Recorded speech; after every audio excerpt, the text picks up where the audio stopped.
2007년 아프가니스탄에 선교를 떠났다가 피랍되었던 분당 샘물교회 성도들의 이야기를 들어보셨을 것입니다. 2014년에는 진천중앙교회에서 60주년 기념으로 이집트 이스라엘로 성지순례를 갔다가 자살 폭탄 테러를 당해 권사님 한 분과 현지에서 사역하셨던 목사님 한 분이 순교하신 사건이 있었습니다. 이러한 사건에 대해서 많은 이야기가 있었지만 수많은 내용은 부정적이고 냉소적인 것이었습니다. 표현을 양해하고 들어주십시오. 이집트 시나이 반도까지 쳐 가다가 폭탄 테러 당했네. 다 뒤져서 하나님 품으로 가버리지 아깝다. 왜 여행 위험 국가에 쳐 가서 죽어버리는데. 샘물교회 땡땡부터 개독교들 세계적인 수준의 민폐다. 잘하고 있다 개 땡땡들.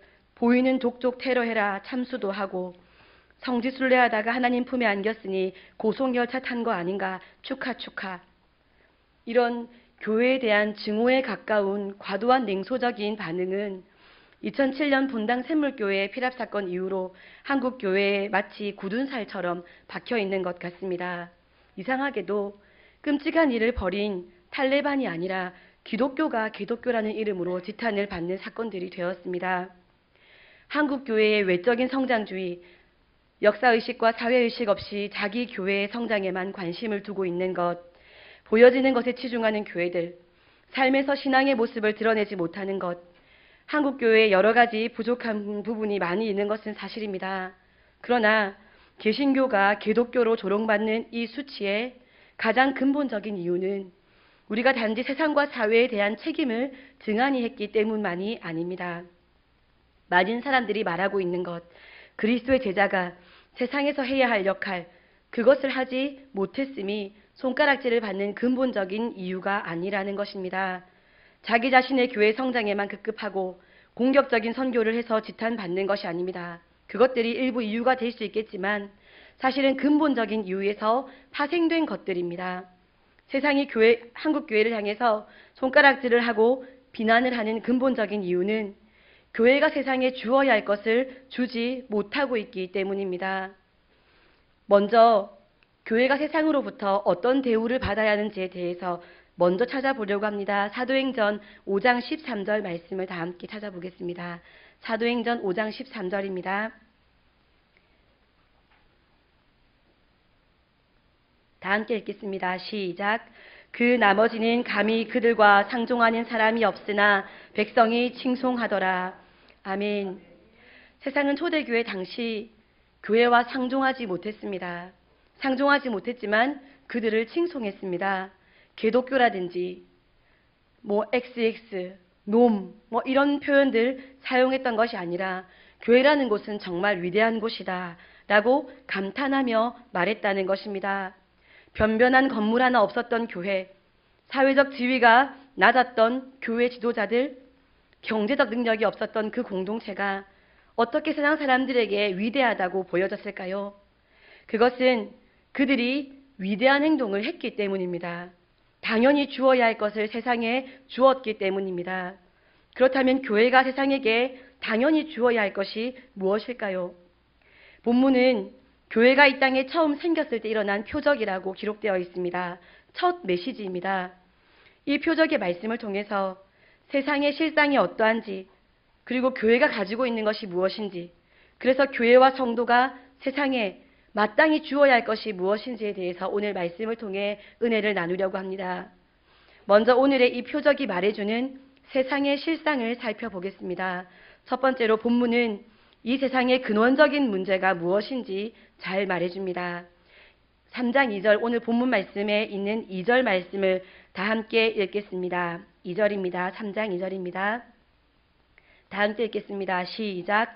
나면서 못 걷게 된 이를 사람들이 메고 오니 이는 성전에 들어가는 사람들에게 구걸하기 위하여 날마다 미문이라는 성전문에 두는 자라. 아멘. 본문의 거리는 나면서부터 절대 고칠 수 없는 심각한 장애를 가지고 있습니다.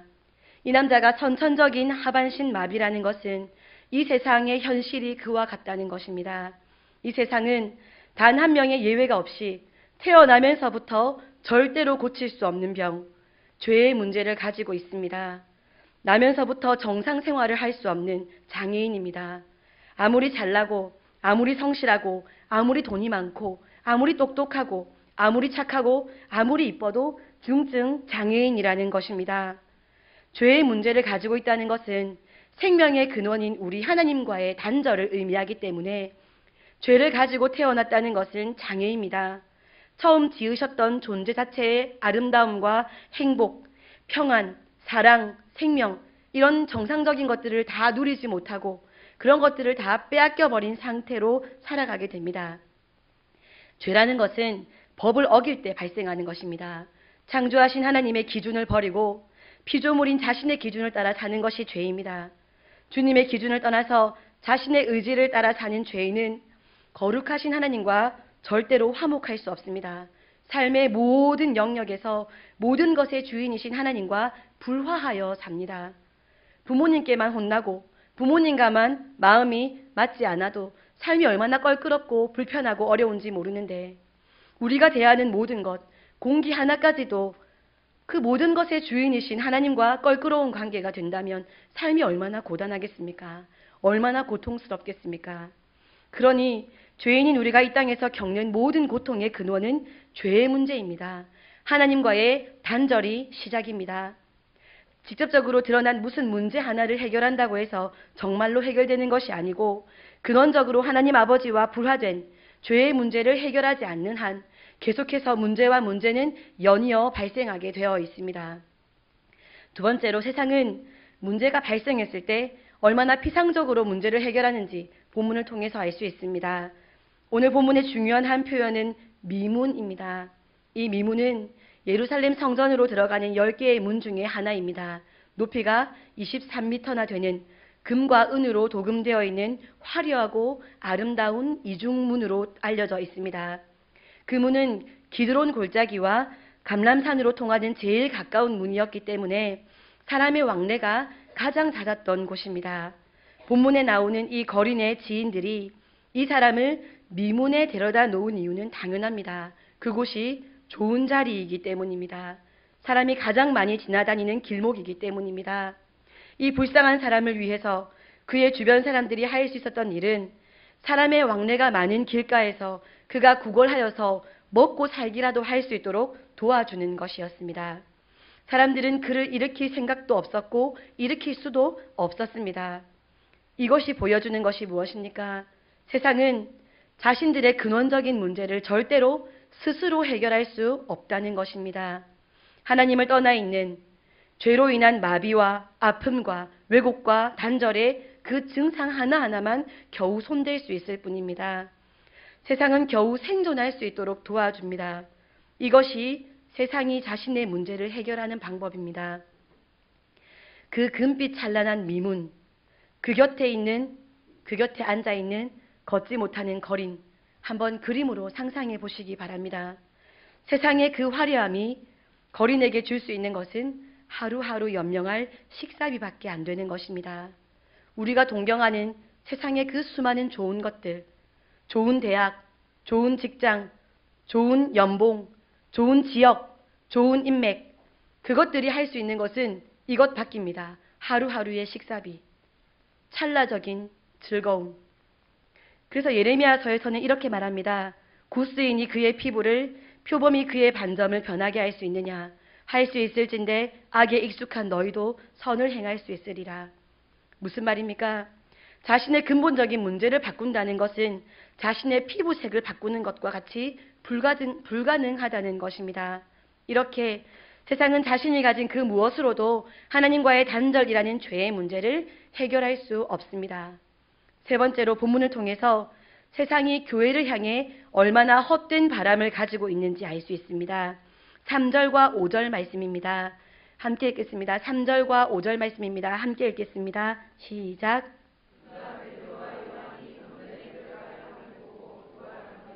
5절입니다.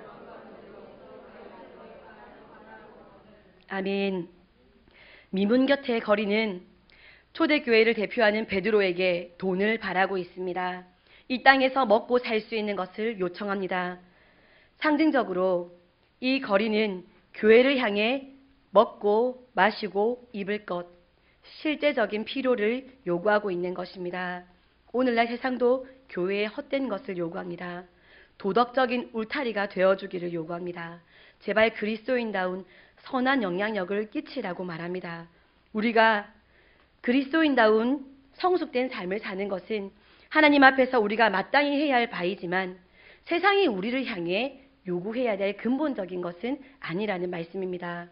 솔직히 제가 신학교에서 전도사님들과 공부를 하면서 제가 총무를 하면서 이렇게 회비도 걷어보고 이렇게 하면서 경험을 해보고 또 노예라는 곳에 가보면서 많은 목사님들과 장로님들을 만나보면서 저희 교회 목사님 장로님 말고 밖에 계시는 목사님 장로님들을 만나보면서 느낀 점이 있습니다. 착하지 않다는 것입니다. 분명히 똑똑하시고 점잖으시고 아주 그냥 바르신데 솔직히 착한지는 잘 모르겠습니다. 대표적인 사람이 바로 접니다. 저를 아시는 분들은 쟤는 착하지는 않아 라고 생각하고 계실 것입니다. 목사님들이 그러면, 장로님들이 그러면 성도님들은 어떻겠습니까? 뭐 더 나쁘다 이런 말이 아니라 뭐 그 도찐 개찐은 아니겠나 이렇게 생각이 듭니다. 물론 예수님의 성품을 닮아가야 할 필요가 없다는 말씀이 아닙니다. 그분을 우리 안에 소유했다면 우리 안에서 그분의 성품이 드러나야 하는 것은 말할 필요도 없는 사실입니다. 진리입니다. 그런데 지금 세상이 교회를 향해서 우리에게 다오 다오 할 때 세상에게 교회가 주어야 할 것에 초점을 맞추고 설교를 하고 있다는 것을 생각해 주시면서 아, 우리 모두는 착하지 않구나 라고 제가 말씀을 드리는 것을 양해해 주시기 바랍니다. 세상은 교회를 향해 이렇게 말합니다. 너희들끼리 모여서 예수 사랑 타령 그만하고 내일 점심 한 끼 못 먹는 저 어린 아이들 한 명 챙겨라. 한국 사회는 한국 교회에게 예수를 절대로 바라지 않습니다. 예수 떠벌리지 말라고 합니다. 선교한답시고 외국 나가서 사고치지 말라고 말합니다. 그냥 좀 조용히 교회 다니는 사람답게 그냥 세상에서 필요한 것들을 공급해주는 그런 공동체가 되기를 교회를 향해 요구하고 있습니다. 교회를 향해 금과 은을 달라고 요구합니다. 그렇다면 나면서부터 걷지 못하는 금과 은을 구하는 이 세상에게 교회가 마땅히 주어야 할 것이 무엇일까요? 6절, 7절 말씀을 다 함께 읽겠습니다. 6절, 7절입니다. 시작. 베드로가 이르되 은과 금은 내게 없거니와 내게 있는 이것을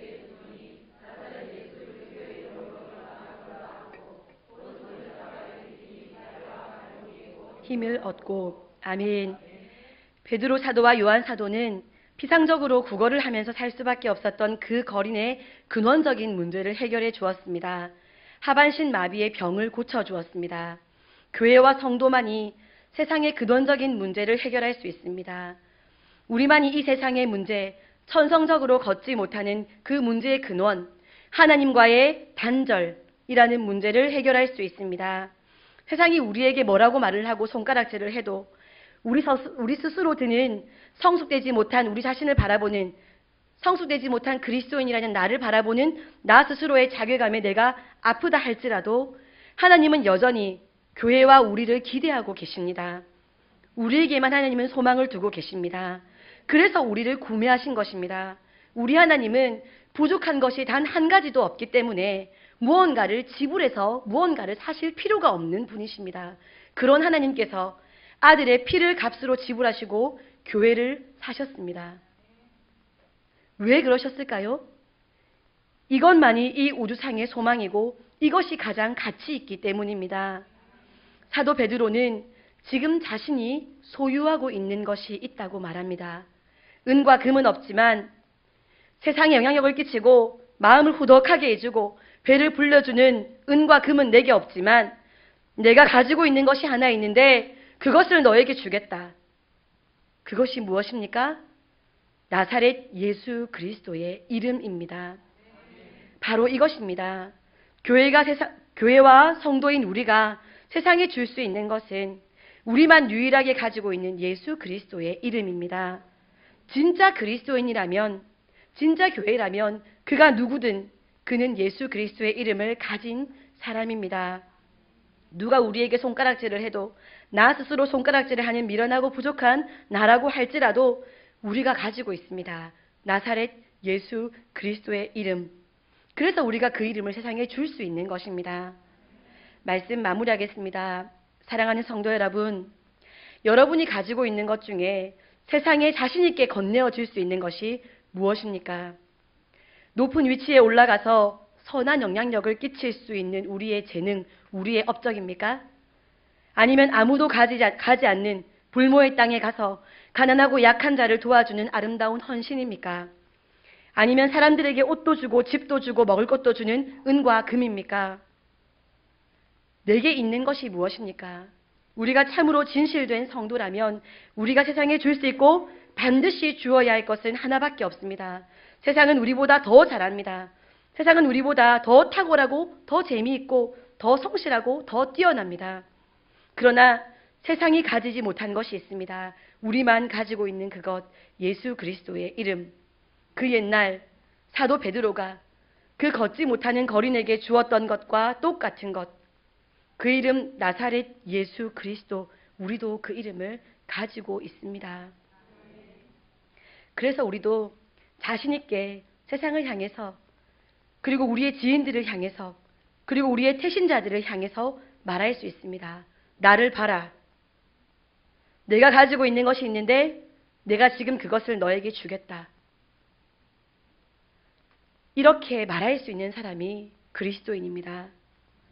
그렇게 말하지 못하고 살아간 것이 작금의 한국교회의 수치의 근본적인 이유입니다. 우리가 세상을 향해서 자신 있게 말해야 합니다. 나를 봐라. 내가 너에게 줄 것이 있다. 우리가 선포하는 그 이름이 세상의 근원적인 문제를 해결하고 생명을 주실 수 있는 이름이라는 것을 믿고 이 귀한 뽀데이 기간 중에, 그리고 우리의 평생에 교회가 세상에 마땅히 주어야 할 것을 담대히 선포하며 나가는 우리가 되기를 소원합니다. 기도하겠습니다.